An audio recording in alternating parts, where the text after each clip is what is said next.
July 5th. The year is 2026.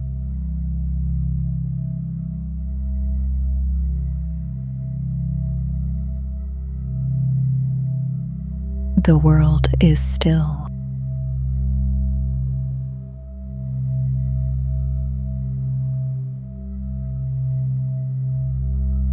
Here is what happened.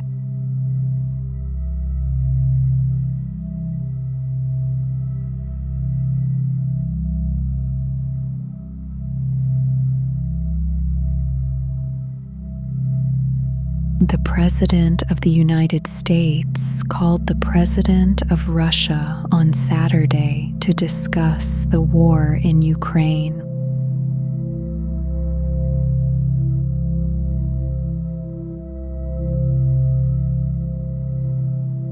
The call lasted nearly 90 minutes, and the Kremlin described it as constructive.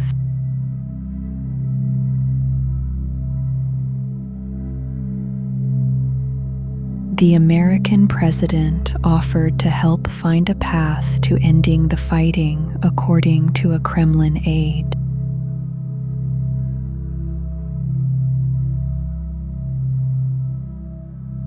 The Ukrainian president also spoke with the American president that day.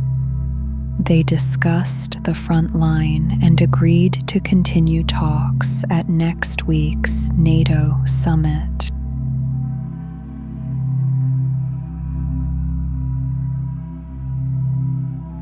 "32 heads of state, including the American president, are expected in Ankara starting Tuesday for the summit on July 7th and 8th.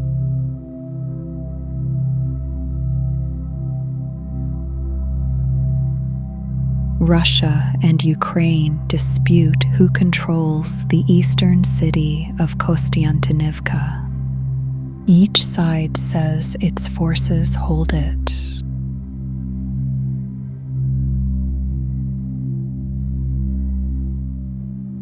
U.S. diplomatic efforts have slowed in recent weeks, with Washington's attention shifting toward the conflict with Iran.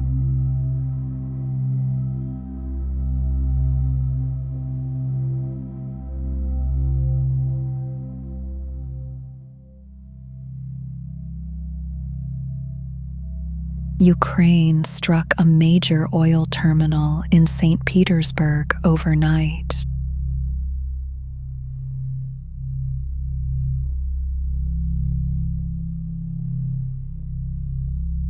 The Ukrainian president said the facility generates revenue for Russia's war effort. A naval base in the same region was also reported hit.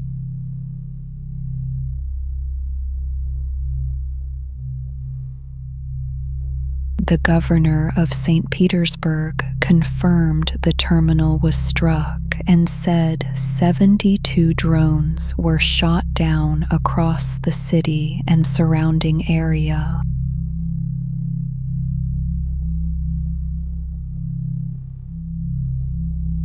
No casualties were reported, though residents were urged to stay indoors.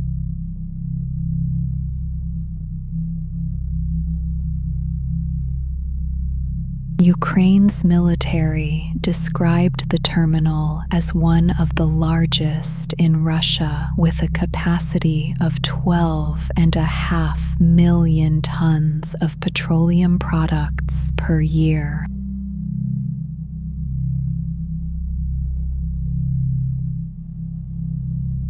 In eastern Ukraine, the military denied that the town of Kostiantynivka had fallen to Russian forces, saying it remains under Ukrainian control.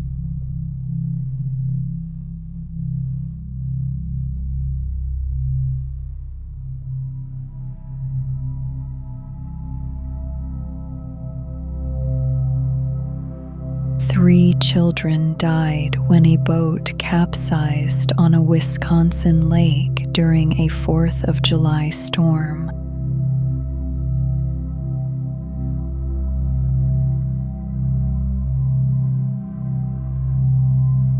The boat was carrying 10 people, including 4 children, when severe wind and waves overwhelmed it.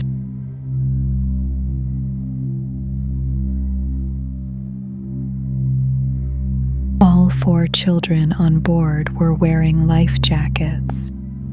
6 adults and 1 child were rescued.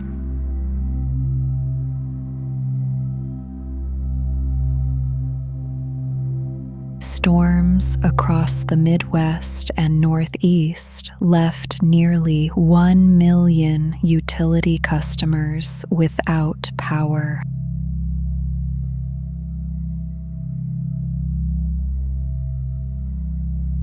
By midday on the 4th, about 750,000 customers were still powerless across 7 states.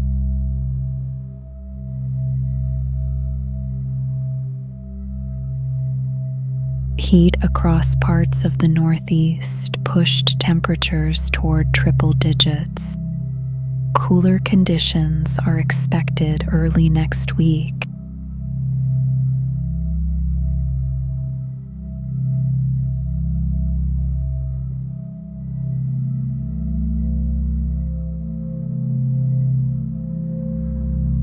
The President of the United States gave a speech at Mount Rushmore on Friday.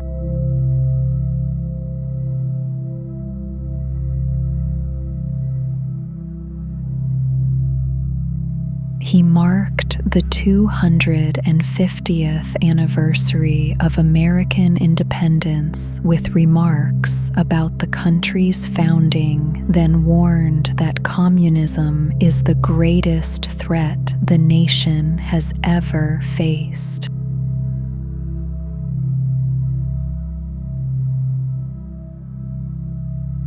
He said communism surpasses World War II, Pearl Harbor, and September 11th. The language drew comparisons to the Red Scare of the 1950s.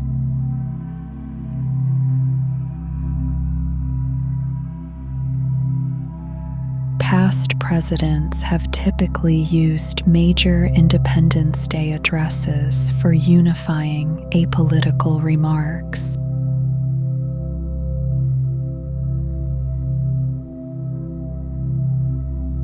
Much of the eastern United States was under a severe heat wave. Philadelphia canceled its Independence Day parade, and some events in Washington closed early or shifted their hours.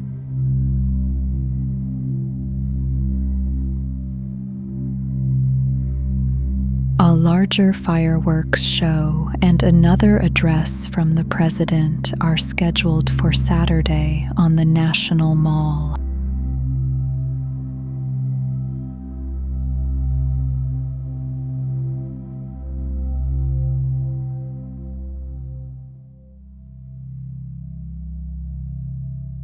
The head of the Catholic Church spent the 4th of July on the island of Lampedusa off Sicily.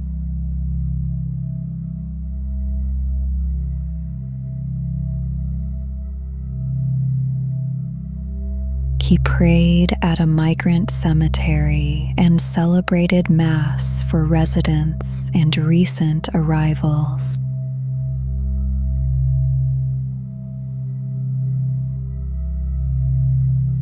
Lampedusa sits closer to Africa than to the Italian mainland. Hundreds of thousands of people have crossed by boat to reach it.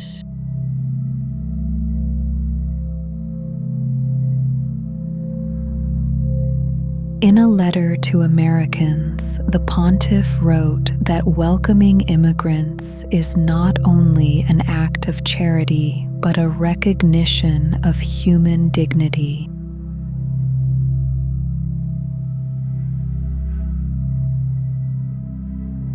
He later joined the United States ambassador to the Holy See for anniversary celebrations.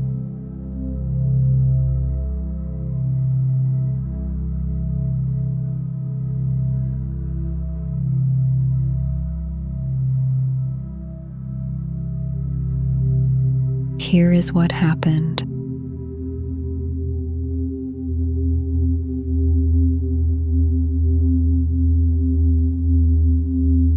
The word